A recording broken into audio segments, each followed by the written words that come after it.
Smiling like a shark in a shrimp tank.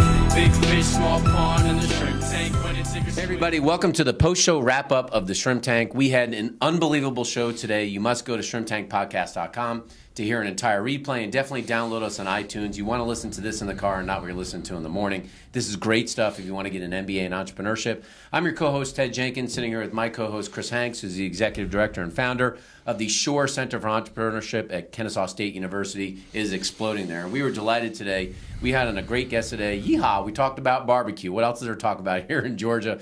It is what you eat when you come down here. Don't let them tell you about anything else that you hear in the TV or listen on the radio. You want barbecue when you come to Georgia. But we have on Sawyer Williamson, who's the vice president of Williamson Brothers Barbecue. We had a great interview today.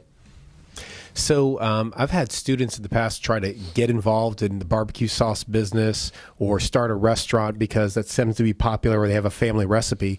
How did you get started in this business? It was my dad and my uncle back in the mid-'80s. They had grown up barbecuing in central Alabama, the both of them.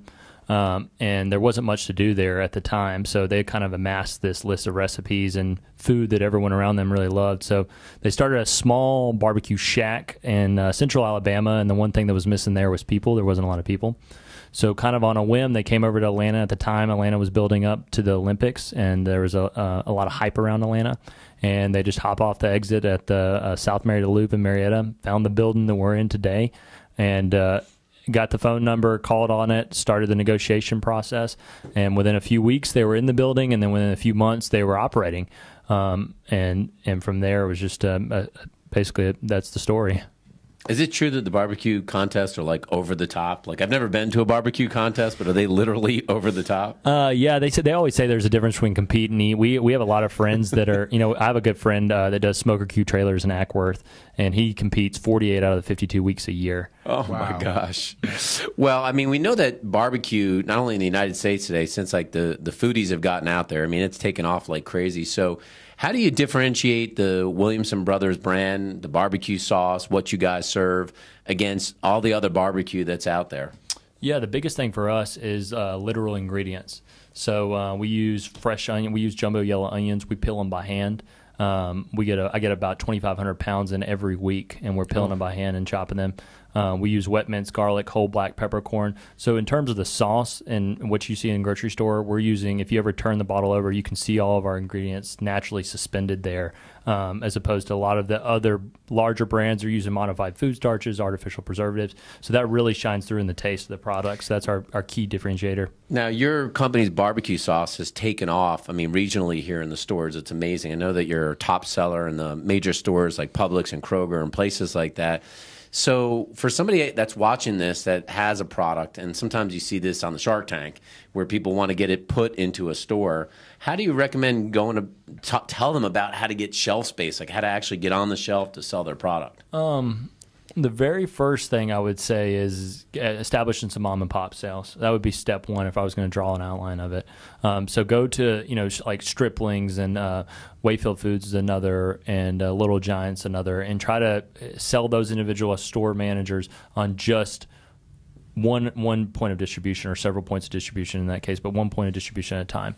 And then once you have that subset of data for maybe a year in those store outlets, then go to Whole Foods would be one of the more friendly, or Publix as well. And you in Publix and Whole Foods, and I'm not sure if Publix still has it, they have what's called a local set where you would go in and talk to a series of managers or either a district manager, and you could get allocated some shelf space. And often that's too is direct store delivery.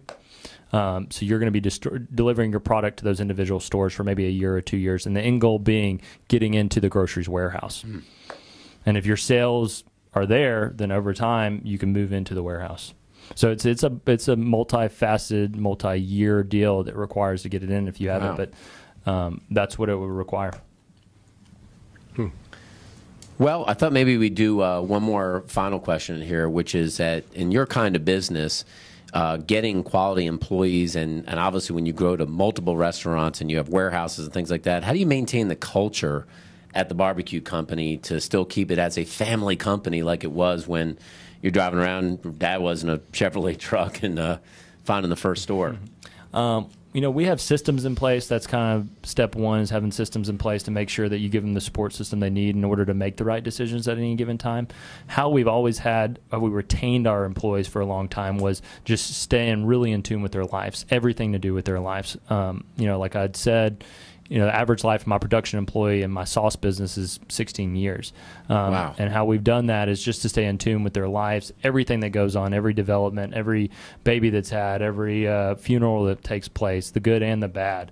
And then, we just have so much passion, and we're through the doorways. You have to be, boots in the ground every day, day in and day out. And that passion tends to seep into people. And in the end, you don't really have problems. You have, all problems, basically the root of them are people problems. So. Well, for folks that are watching the post-show wrap-up and they want to go to one of your stores, or they want to go to one of the grocery stores and pick up the barbecue sauce, or they want to have you cater a private event at their company or for a party, how can folks get in touch with you and your company to learn more about trying out some of the best barbecue in Georgia? Yeah, so we have 3 restaurant locations, one in Marietta, one in Canton, and one in Douglasville. We are in about 2,000 grocery stores with our sauce products and some of our spice products. And then we also have a catering facility, all the major social media, and then WilliamsonBros.com.